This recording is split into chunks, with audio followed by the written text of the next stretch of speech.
Welcome to our channel कैंसेट। तो जैसा कि आपने पिछले वीडियो में देखा रहेगा, हमने काफी सारे क्वेश्चंस प्रैक्टिस किए इलेक्ट्रोस्टैटिक्स पर, और हमने गूगल फॉर्म भी निकाला था जिसमें क्वेश्चन से प्रैक्टिस करने के लिए, और वीडियो में उसका सोल्यूशन भी डिस्कस किया। तो यही पैटर्न फॉलो करेंगे, हम ट्राई करेंगे कि हम ज्यादा से ज्यादा क्वेश्चन प्रैक्टिस कर पाए। तो फिर चैप्टर के एंड पे हम वापस गूगल फॉर्म रिलीज करेंगे जिसपे और भी ज्यादा रहेंगे प्रॉब्लम्स प्रैक्टिस करने को। बाद में उनका सोल्यूशन वीडियो पे आएगा, तो इससे आप और क्वेश्चंस प्रैक्टिस भी कर पाएंगे और आपको सोल्यूशन भी मिलेगा। जैसे आपको मालूम पड़ेगा कि करेक्ट मेथड क्या है इस क्वेश्चन को सॉल्व करने का, इस क्वेश्चन में क्या देखना था। तो आइए आज के लिए शुरू करते हैं। आज हम चालू करेंगे करंट इलेक्ट्रिसिटी, जो है हमारा चैप्टर 2। तो शुरू करते हैं। तो पहले तो इलेक्ट्रिक करंट होता क्या है। मतलब इलेक्ट्रिक करंट बेसिकली होता है कि चार्ज एक जगह से दूसरी जगह जा रहा है, तो कितना टाइम लग रहा है उसको। मतलब मान लेते हैं मेरे पास 2 कूलम चार्ज है, और वो एक जगह से दूसरी जगह गया 2 सेकंड में, तो फिर करंट क्या रहेगा। करंट होगा मेरा मेरा बेसिकली करंट होता है I equals delta Q divide by delta T. तो ये बेसिकली होता है कि कितना चार्ज गया। तो फिर अभी मैं मान रहा हूँ कि 2 कूलम गया, तो फिर 2 - 0 हो जाएगा, क्योंकि पहले एक जगह जीरो जीरो एक जगह 0 था और फिर 2 हो गया है। और टाइम मुझे कितना टाइम लगा, तो मैं मान रहा हूँ 2 सेकंड लगा, तो 2। तो ये हो गया 1 एम्पियर। 1 एम्पियर तब होगा जब कूलम और सेकंड में होगा मेरा चार्ज और टाइम। तो फिर इसका यूनिट होता ऐसा यूनिट होता है एम्पियर। तो फिर इसको डिफाइन ऐसे ही करते हैं कि कितना चार्जेस फ्लो हो रहा है यूनिट टाइम में, मतलब 1 सेकंड में मेरे कितने चार्जेस फ्लो कर रहे हैं एक जगह से दूसरी जगह। तो फिर इसको फॉर्मली ये ऐसे लिखते हैं, I of T equals limit delta T tending to zero delta Q by delta T. मतलब एकदम कम टाइम है, मतलब टेंडिंग टू जीरो टाइम में कितना कम से कम चार्ज फ्लो हो रहा है। तो आगे देखते हैं हमारा करंट डेंसिटी क्या है। अभी करंट डेंसिटी क्या होता है। तो करंट डेंसिटी होता है मेरा कि अभी कोई करंट फ्लो कर रहा है। और मैं देखूंगा कि मैं करंट को देख रहा हूँ कि यूनिट टाइम मतलब 1 सेकंड में कितना फ्लो हो रहा है। अभी करंट डेंसिटी में मैं करंट को और नीचे करता हूँ, मतलब करंट तो देख ही रहे हैं, और ये देख रहे हैं कि यूनिट एरिया में कितना करंट फ्लो कर रहा है। मतलब ये हो जाएगा मेरा, इसको जे से डिनोट करते हैं, और इसको ऐसा डिनोट होता है एम्पियर पर meter square. J equals I by A, current divided by area.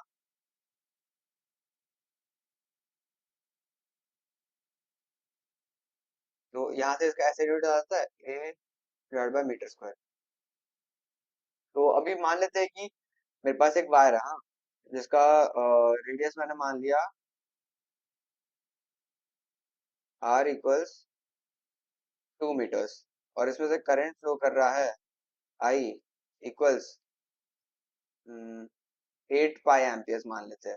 तो मेरा इसका करंट डेंसिटी कितना होगा। मेरा करंट हो जाएगा जे, मेरा करंट तो 8 पाई एम्पियर्स है, तो फिर आई डिवाइड बाई ए लिखा मैंने।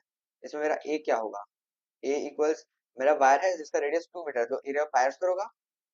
ये एरिया बेसिकली वो एरिया रहता है जिसके थ्रू हमारा करंट फ्लो कर रहा है। मतलब हमारा करंट ऐसे फ्लो कर रहा है, तो फिर हमारा एरिया ये है कि कितने एरिया में से वो पास कर रहा है करंट।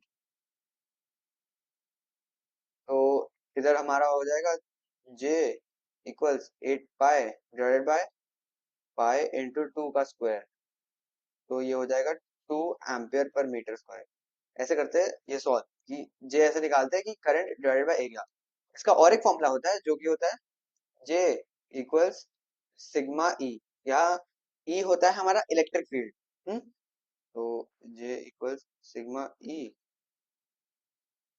ई इक्वल्स इलेक्ट्रिक फील्ड, और हमारा सिग्मा होता है कंडक्टिविटी। आगे देखेंगे कंडक्टिविटी होता क्या है, हम इसे रेजिस्टिविटी से रिलेट करेंगे। तो हमारा रेजिस्टिविटी को रो से लिखते हैं, और वो होता है 1/सिग्मा, बेसिकली 1/कंडक्टिविटी। ये दोनों एक दूसरे के उल्टा होते हैं। आगे देखते हैं। तो पहले ड्रिफ्ट वेलोसिटी देखते हैं। तो फिर हमारा जब एक वायर है, उसमें इलेक्ट्रॉन्स फ्लो कर रहे हैं, हम अज्यूम करते हैं कि कोई भी इलेक्ट्रॉन रैंडमली कहीं पे भी जा रहा है, तो फिर उनका एवरेज वेलोसिटी 0 रहता है। ये खुद से है, हाँ, इलेक्ट्रिक फील्ड अब तक हमने अप्लाई नहीं किया। अभी अप्लाई करने पर क्या होगा, इलेक्ट्रॉन्स को एक जगह एक्सेलरेशन मिलेगा। हम्म वो टकरा तो अभी भी रहते हैं, बट अभी एक एक्सेलरेशन भी आएगा उनको एक पर्टिकुलर डायरेक्शन में। हम्म तो हम मान लेते हैं कि एवरेज टाइम, लाइक कितने टाइम में टकरा रहे हैं ऑन एवरेज, उसको टाउ मानते हैं, कि भाई वो टाउ सेकेंड में बार बार टकरा रहे हैं एक दूसरे से। टकराने के बाद तो उनका वेलोसिटी वापस रैंडम हो जाता है ना, मतलब आधा आधा हो जाता है हर जगह। तो फिर हम ये अगर कोई अच्छा हमें चाहिए एक्सेलरेशन या फिर वेलोसिटी, हम ऐसे ही लेते हैं कि कितना ड्रिफ्ट करके जा रहा है वो। तो हमने मान लिया कि वो टाउ सेकेंड्स में कोलाइड करते हैं बार बार। तो फिर उन लोग पे जो एक्सेलरेशन लग रहा है वो कितना है। पहले तो एक्सेलरेशन हो जाता है हमारा फोर्स डिवाइडेड बाय मास। इधर फोर्स कितना रहेगा, charge of electron into electric field, तो ई बाय एम हो गया हमारा एक्सेलरेशन। अभी अगर किसी इलेक्ट्रॉन पे एक्सेलरेशन लग रहा है, तो वो टाउ सेकेंड्स के लिए लग रहा है कंटिन्यूसली, क्योंकि उसका जो टकरा जा रहा है उसका स्पीड कुछ तो अजीब सा हो जा रहा है। तो उसका ड्रिफ्ट वेलोसिटी कितना हो गया, मतलब ड्रिफ्ट वेलोसिटी मतलब टकराने के बीच में उसका कितना वेलोसिटी हो रहा है। तो ये हो जाएगा हमारा एक्सेलरेशन इनटू टाइम हो गया। टाइम कितना, टाउ, तो ये हो गया e by m into tau. और जे को हम ऐसे ही ई बाय ये इधर ई टाउ बाय एम आ जा रहा है, जे को N E square by M tau E लिख देते हैं। और अगर आपको याद होगा तो हमारा जे इक्वल सिग्मा ई भी था। तो इधर हम लिख सकते हैं sigma equals n E square tau by M.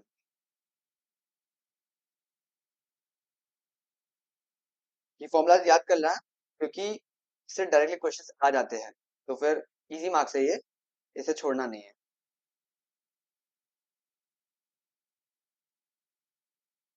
Formula में हमारा एन जो है, एन है हमारा number of free electrons per unit volume. ये एक थोड़ी नई चीज है, इसको थोड़ा ध्यान से पढ़ना होगा। ये होता है बेसिकली, मेरे पास सपोज 5 मीटर क्यूब में 10 इलेक्ट्रॉन है, तो मेरा एन हो जाएगा 10/5, तो 2 इलेक्ट्रॉन्स पर मीटर क्यूब। ठीक है, हमारा जी इधर बेसिकली ये फॉर्मूला आता है, हम करंट डिवाइड बाय एरिया करने से, करंट आ जाता है हमारा चार्ज इनटू वेलोसिटी करने से आता है हमारा डिवाइडेड बाय डिस्टेंस। तो अभी देखते हैं मोबिलिटी। मोबिलिटी भी एक नई चीज है, तो वो क्या होती है। बेसिकली मोबिलिटी होती है कि हमारा जब इलेक्ट्रिक फील्ड का मैग्नीट्यूड 1 रहता है, तो हमारा ड्रिफ्ट वेलोसिटी कितना होता है। तो बेसिकली हम ड्रिफ्ट वेलोसिटी को इलेक्ट्रिक फील्ड के मैग्नीट्यूड से डिवाइड कर देते हैं ये फाइंड करने को। इसलिए ये आता है formula mu equals V D divided by E. Mod लेते हैं क्योंकि मैग्नीट्यूड है, ये एक पॉजिटिव क्वांटिटी है। और इसका ये ऐसा यूनिट हो जाता है हमारा मीटर स्क्वायर पर volt second. Volt second basically हमारा इलेक्ट्रिक फील्ड है। तो mu mu equals V D by E लिख देते हैं। अब ये वी डी क्या होता है, v d equals e E by m tau. तो हमारा म्यू हो जाता है, अभी इसको इलेक्ट्रिक फील्ड से डिवाइड करेंगे तो फिर ई टाउ बाई एम बचेगा। ऐसे हमारा आ जाता है mu equals e tau by m. क्या वापस बता देता हूँ मैं, ई है हमारा चार्ज ऑफ इलेक्ट्रॉन, मैग्नीट्यूड लेंगे इधर तो फिर नेगेटिव नहीं आएगा। Tau is average time between collisions of the electrons. तो फिर बेसिकली मॉलिक्यूल्स कितने देर में टकरा रहे बार बार। एंड एम है हमारा मास ऑफ इलेक्ट्रॉन, कितना भारी है इलेक्ट्रॉन। तो अभी हम पढ़ते हैं ओम्स लॉ। ओम्स लॉ एक काफी इंपॉर्टेंट लॉ है, क्योंकि इसको यूज करके हम काफी रेजिस्टेंस का वैल्यू फाइंड कर पाते हैं। तो फिर ओम्स लॉ हमें ये कहता है कि V इक्वल्स R इंटू आई। अभी हमें समझाता हूँ V I और R है क्या। तो V होता है हमारा पोटेंशियल डिफरेंस। बेसिकली मेरे पास एक सर्किट है, मान लीजिए मेरे पास एक सर्किट है जिसमें ये रेजिस्टेंस है R, ये करंट फ्लो कर रहा है I, और V है हमारा ये बेसिकली R के अक्रॉस कितना वोल्टेज डिफरेंस है, वो equals value of resistance R into value of current through resistance I। Basically मेरा एक रेजिस्टेंस R है, उसमें से मेरा करंट I फ्लो कर रहा है, तो इन दोनों के अक्रॉस पोटेंशियल डिफरेंस होगा I इंटू R। बस मल्टीप्लाई करना दोनों को। जो भी जो भी रेजिस्टेंस ओम लॉ फॉलो करता है वो ये रूल फॉलो करता है। आर को इधर कांस्टेंट ऑफ प्रोपोर्शनलिटी बोलते हैं, जो कि होता है हमारा रेजिस्टेंस। और इसका ऐसा यूनिट सही यूनिट होता है ओम। इसका सिंबल ऐसे रहता है। तो आर हमारा किस पे डिपेंड करता है, रेजिस्टेंस। रेजिस्टेंस हमारा डिपेंड करता है मटेरियल, कौन सा मटेरियल का बना हुआ है कंडक्टर। वो मतलब एक कंडक्टर का प्रॉपर्टी जैसा है कि भाई एक कंडक्टर का इतना रहता है, फिर वो हम चेंज नहीं कर सकते जनरली। फिर दूसरा दूसरे फैक्टर पे डिपेंड करता है वो कितना साइज साइज का है, मतलब एक ज्यादा बड़ा ज्यादा लंबा लेंगे कंडक्टर तो ज्यादा रेजिस्टेंस ऑफर करेगा, ज्यादा चौड़ा लेंगे तो कम रेजिस्टेंस ऑफर करेगा ना, क्योंकि लंबा लेंगे तो फिर जो इलेक्ट्रॉन जाएगा वो बहुत बार टकरा के जाएगा ना, और अगर चौड़ा लेंगे तो इलेक्ट्रॉन को ज्यादा जगह मिल जाएगा, तो फिर रेजिस्टेंस कम होगा। तो फिर इसी को यूज करके हम आर को लिखते हैं, R equals rho L by A. Rho के बारे में मैंने पहले बताया था जब मैं,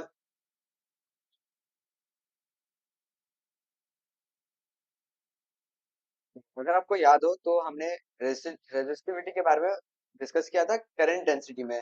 करंट डेंसिटी हम लिखते हैं सिग्मा ई, जहाँ सिग्मा होता है हमारा 1/रो, रो होता है हमारा रेजिस्टिविटी। तो फिर यही कंडक्टिविटी हमारा होता है 1/रेजिस्टिविटी, और रेजिस्टिविटी होता है हमारा मटेरियल का प्रॉपर्टी होता है कि भाई, कॉपर का वायर है तो वो इतना रहता है, इतना रहता है इसका रेजिस्टेंस इतना। सेम बेसिकली रेजिस्टिविटी को हम ऐसे सोच सकते हैं कि अगर मेरे पास 1 मीटर का 1 मीटर लेंथ का वायर है और 1 मीटर स्क्वायर एरिया का वायर है, तो कितना रेजिस्टेंस होगा। और ये मटेरियल का प्रॉपर्टी ही होता है, जैसे कॉपर का और स्टील का हो सकता है सेम सेम लेंथ और एरिया के लिए अलग अलग हो जाए, क्योंकि रेजिस्टिविटी अलग अलग है वो लोग का, कि वो लोग मटेरियल अलग है। तो लेंथ लेंथ कैसे अफेक्ट करता है, लेंथ के बारे में मैंने बताया था कि जितना लंबा मेरा वायर है उतना ज्यादा डिस्टेंस ट्रैवल करना है मेरे चार्ज को, और उतना ज्यादा कोलिजन होगा उसमें, तो फिर उसका स्पीड कम हो जाएगा तो करंट कम हो जाएगा। तो रेजिस्टेंस इसलिए हम बड़ा मानते हैं। और ऐसे ही एरिया एरिया अगर ज्यादा है तो फिर चार्ज के पास ज्यादा जगह है तो फिर कोलिजन कम हो जाते हैं, कम बार टकराते हैं, तो फिर स्पीड ज्यादा रहती है तो करंट ज्यादा रहता है, इसमें रेजिस्टेंस कम होता है। तो इधर से हमारा और एक फॉर्मूला आता है, ये रेजिस्टिविटी इक्वल्स 1/सिग्मा equals m divided by n E square tau. इधर याद रखना है कि m है हमारा mass, mass of electron, electron को मैं ई माइनस लिख रहा हूँ। n हमारा number of electrons per unit volume divided by volume. E है हमारा चार्ज ऑफ इलेक्ट्रॉन,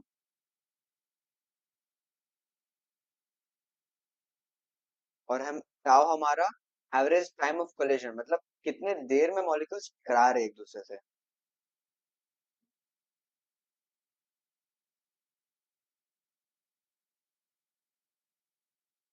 तो अभी एक फॉर्मूला, अभी एक क्वेश्चन करते हैं। ये हमारा पीवाईक्यू का क्वेश्चन है। आप अगर देखेंगे तो ये डायरेक्ट फॉर्मूला क्वेश्चन है। मैं आपको देता हूँ, पॉज करके ये वीडियो सॉल्व कीजिए। ये पॉज करके ये क्वेश्चन सॉल्व करो, मैं आंसर बताता हूँ 2 मिनट में।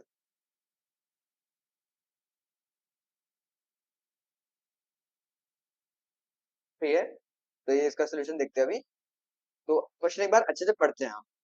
अगर m मास का एक इलेक्ट्रॉन है और n is number number of charge carriers, तो बेसिकली इधर n को हम मान रहे हैं कि नंबर ऑफ इलेक्ट्रॉन पर यूनिट वॉल्यूम, और टाउ रिलैक्सेशन टाइम, तो रेजिस्टिविटी ऑफ मटेरियल क्या होगा। ये अभी अभी हमने फॉर्मूला देखा था, तो ये डायरेक्ट फॉर्मूला क्वेश्चन आया है। रो इक्वल्स 1/सिग्मा equals m divided by n E square tau था हमारा फॉर्मूला। और ये है सीधा ऑप्शन नंबर 3 में, m divided by n E square tau. तो हमारे पीवाईक्यू में आया है डायरेक्ट डायरेक्ट फॉर्मूला सवाल। तो फिर फॉर्मूला तो बिल्कुल भी मिस नहीं करना है, फॉर्मूला याद करना है अच्छे से, ताकि ये सब मार्क्स लूज ना हो। इसमें टाइम, कितना टाइम लगा मुझे क्वेश्चन सॉल्व करने में, मुझे ये क्वेश्चन आप एग्जाम में देखोगे तो इसको 10 सेकंड भी नहीं लगेगा। अब इतना टाइम बच रहा है और 1 मार्क इजीली मिल रहा है, तो इसको नहीं छोड़ना है। तो अभी देखते हैं हम टेम्परेचर डिपेंडेंस ऑन रेजिस्टेंस। तो फिर ये ऐसे रेजिस्टेंसेस होते हैं जो ओम्स लॉ से थोड़ा थोड़ा डिफ्लेक्ट कर जाता है, क्योंकि इनका रेजिस्टेंस कांस्टेंट नहीं रहता है, इनका टेम्परेचर के साथ रेजिस्टेंस चेंज हो जाता है। और ये क्यों होता है, क्योंकि इनका रेजिस्टिविटी चेंज हो जाता है। मतलब आर होता है हमारा रो एल बाई ए, तो अगर हमारा रो चेंज होगा तो हमारा आर भी चेंज हो जाएगा। तो फिर यही रहता है इनका कि भाई इनका इनका जो रो रो रहता है रेजिस्टिविटी, वो टेम्परेचर पे डिपेंड करता है।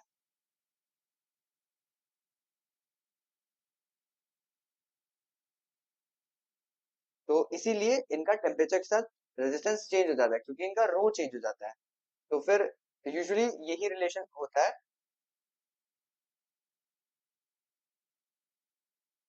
तो फिर इसमें हम क्या करते हैं, इसमें हम कोई टेम्परेचर लेते हैं टी नॉट। टी नॉट पे हमें इसका रेजिस्टिविटी मालूम है, रो नॉट है।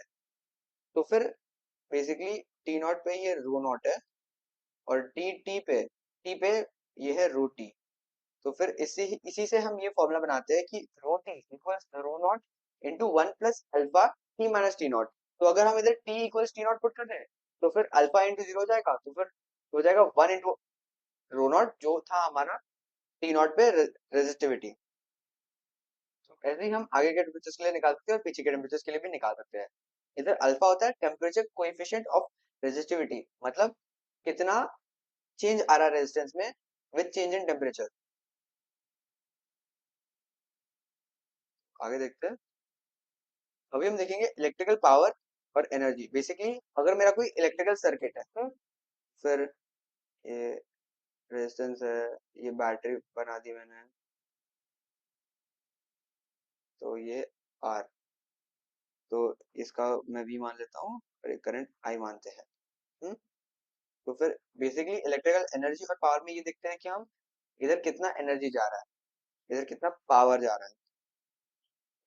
कोई भी इलेक्ट्रिकल सर्किट में हमेशा जो पावर लॉस होता है, जो एनर्जी लूज होती है, वो रेजिस्टेंस में होती है, क्योंकि रेजिस्टेंस में गर्माहट हो जाती है कि मतलब एक वायर से अगर करंट फ्लो कर रहा है, तो फ्रिक्शन आएगा, उससे हीट जनरेट होगी, तो फिर हीट से हमारा एनर्जी लूज हो जाता है। और हम इसको इसको ऐसे सर्किट में दिखाते हैं रेजिस्टेंस से कि भाई इतना रेजिस्टेंस ऑफर कर रहा है, तो उसी से हम पावर निकाल लेते हैं। तो एनर्जी हमें कैसे मिलेगी? इलेक्ट्रिकल एनर्जी हम हमेशा पोटेंशियल एनर्जी के टर्म्स में लिखते हैं।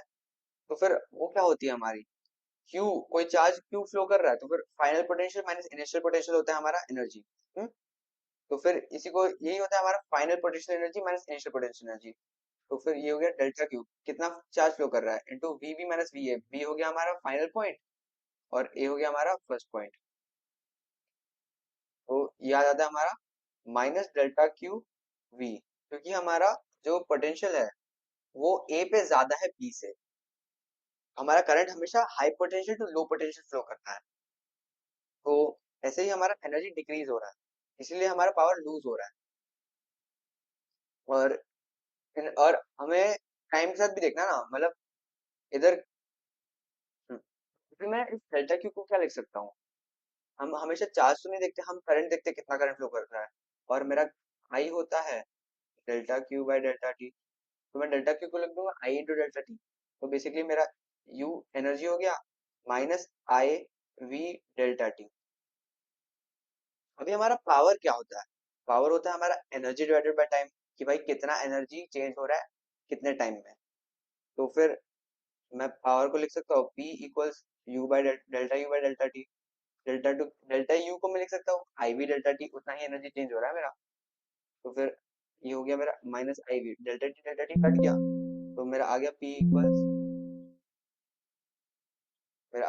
Equals I we. इधर से ही आता है मेरा P equals I I square R. Basically हम इसमें क्या करते हैं, V इक्वल्स आई आर डाल देते हैं, ये ओम्स लॉ हमारा जनरली फॉलो होता है।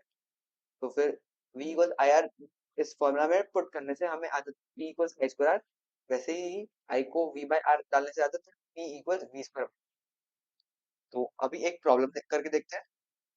तो फिर इधर दिया हुआ है कि हमें पावर कंज्यूम फाइंड करना है जब एक रेजिस्टेंस है हमारे पास 5 ओम्स का और उससे करंट फ्लो करता है 2 एम्पियर्स। तो फिर अभी अभी हमने इसका फॉर्मूला देखा, तो हमारा P इक्वल्स वी आई हमने देखा था, तो हम पहले इससे फाइंड करने का ट्राई करते हैं। मेरा V क्या होगा, इधर हम ओम्स लॉ लगाएंगे। तो फिर हमारा ओम्स लॉ से हमें आएगा V इक्वल्स आई आर।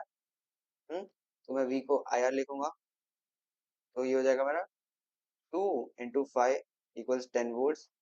तो अभी मैं निकाल सकता हूँ पावर, तो मेरा पावर हो गया 10 इंटू 2 इक्वल्स 20 वॉट्स। और वॉट्स होता है हमारा ऐसा यूनिट पावर का। हम्म, तो अभी ये एक फॉर्म से हो गया, अभी दूसरे फॉर्म से ट्राई करते हैं क्या सेम आ रहा है। तो फिर P equals I square R, इधर आई है मेरा 2 एम्पियर्स, तो ये लिखूंगा 2 इंटू 2 इंटू 5, ये हो गया 20। ये भी सेम आ रहा, सही है।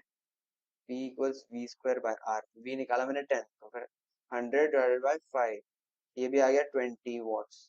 तो सही है, मेरे तीनों फॉर्मुलास बराबर से काम कर रहे हैं। तो यही होता है हमारा पावर, आई स्क्वायर आर या फिर वी स्क्वायर बाय आर या फिर आई वी। तो अभी हम देखते हैं सेल्स। सेल्स बेसिकली क्या होते हैं हमारे। कोई भी रेजिस्टेंस, कोई भी सर्किट है मेरा, मान लेते हैं। अगर मुझे इसमें करंट फ्लो करना है तो फिर मुझे पावर देना, मुझे इसको वोल्टेज देना पड़ेगा। ये हम सेल के थ्रू देते हैं और सेल को ऐसे रिप्रेजेंट करते हैं। ये होता है एक रिप्रेजेंटेशन, और मेरा दूसरा रिप्रेजेंटेशन होता है ये। इन दोनों में फर्क क्या है? मेरा जो सेकंड वाला है, इससे मैं पूरे सेल को दिखा रहा हूँ। इसमें मेरा वोल्टेज भी है और इंटरनल रेजिस्टेंस भी है। ये छोटा वाला जो है इसको इंटरनल रेजिस्टेंस बोलते हैं। ये होता है हमारा स्मॉल आर, हम यूजली उसको लिखते हैं। और ये होता है हमारा, ये होता है हमारा वी। और हम ई को लिखते, ये होता है हमारा ई। ई होता है हमारा बेसिकली नो लोड वोल्टेज, मतलब जब सर्किट में कोई भी करंट फ्लो नहीं कर रहा है तो मेरा सेल कितना वोल्टेज डिफरेंस देता है उसके अक्रॉस। अगर कोई भी करंट फ्लो नहीं कर रहा तो फिर आर में से तो कोई भी वोल्टेज डिफरेंस नहीं होगा ना। इधर मतलब अगर मेरा आई जा रहा है, तो फिर मेरा इसके अक्रॉस, ए और बी के अक्रॉस वोल्टेज डिफरेंस क्या होगा?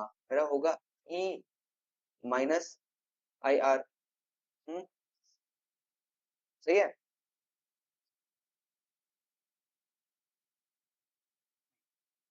तो मेरा वोल्टेज डिफरेंस हो गया ई माइनस आई आर। तो फिर अगर मेरा आई जीरो है तो फिर मेरा वी, इसको ए भी लिख देता हूँ मैं।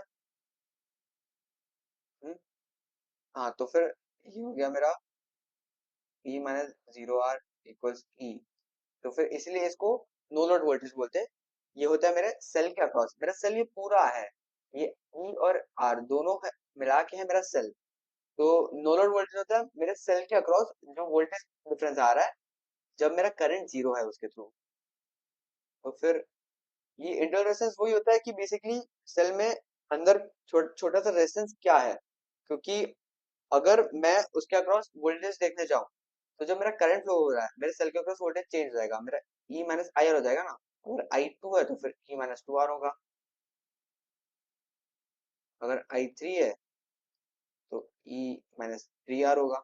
ऐसे ही मेरा सेल के अक्रॉस वोल्टेज चेंज होता है। तो मेरा ये जो ई होता है इसको हम बोलते हैं ईएमएफ या फिर इलेक्ट्रोमोटिव फोर्स। तो फिर ये हम जनरली जनरली हमें जो प्रॉब्लम में दिया जाता है हमें यही दिया जाता है, सर के पास ईएमएफ कितना है। और आर को हम आइडियल केस में जीरो ले लेते हैं, स्मॉल आर को, ताकि हमें हमें मैक्सिमम ईएमएफ मिल पाए। यही होता है, और इस आर को बोलते हैं इंटरनल रेजिस्टेंस। और इन दोनों को मिला के बोलता है हमारा सेल। आगे देखते हैं। अभी हम देखेंगे कि हम जब सेल को सीरीज और पैरेलल में जोड़ते हैं तो हमारा नेट कितना ईएमएफ आता है। फिर अभी मैं सेल को ऐसे ही रिप्रेजेंट कर रहा है क्योंकि हम इंटरनल रेजिस्टेंस आर को जीरो मान रहे हैं। तो मैंने ये दो सेल जोड़ दिए, ई वन ई टू के। तो अभी मुझे इनमें जो नेट ईएमएफ आएगा उसे एक सिंगल से लिखना है, जैसे हमने कैपेसिटर्स के साथ किया था। अभी हम इन दो सेल्स का ईएमएफ एक ईएमएफ की तरह लिखना चाहते हैं। तो मैं इधर रेजिस्टेंस पे डाल देता हूँ, साथ में ही कर देते हैं। तो ये है आर वन, ये है आर टू, ये है हमारा इक्विवेलेंट ईएमएफ, और ये है हमारा इक्विवेलेंट रेजिस्टेंस। तो फिर मैं पहले वाले में ए और सी के बीच का वोल्टेज कैसे लिख सकता हूँ? E one plus E two, current I जा रहा है ये, minus I R one plus R two. और दूसरे वाले में रहेगा E equivalent minus I R equivalent. तो इधर से मैं सीधा लिख सकता हूँ ना, E equivalent equals E one plus E two, क्योंकि दिख रहा है मुझे, और आई आई मेरा सेम रहेगा। और R equivalent equals R one plus R two. तो ये हो गया मेरा सीरीज के लिए। अब जाते हैं हम पैरेलल में। तो इसमें मेरा है ई वन आर वन, और साथ ही पैरेलल में ई टू आर टू।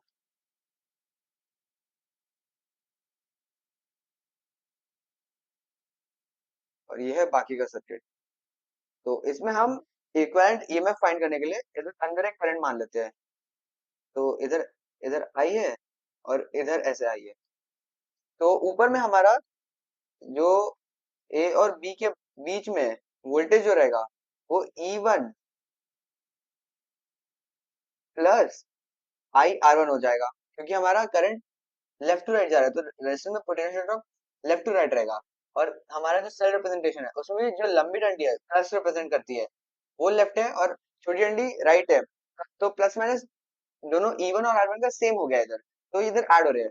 और नीचे में जैसा हमारा नॉर्मली होता है E2 minus I are to है, तो ऐसे हमें I का वैल्यू मिल जाता है E2 minus E1 divide by R1 plus R2।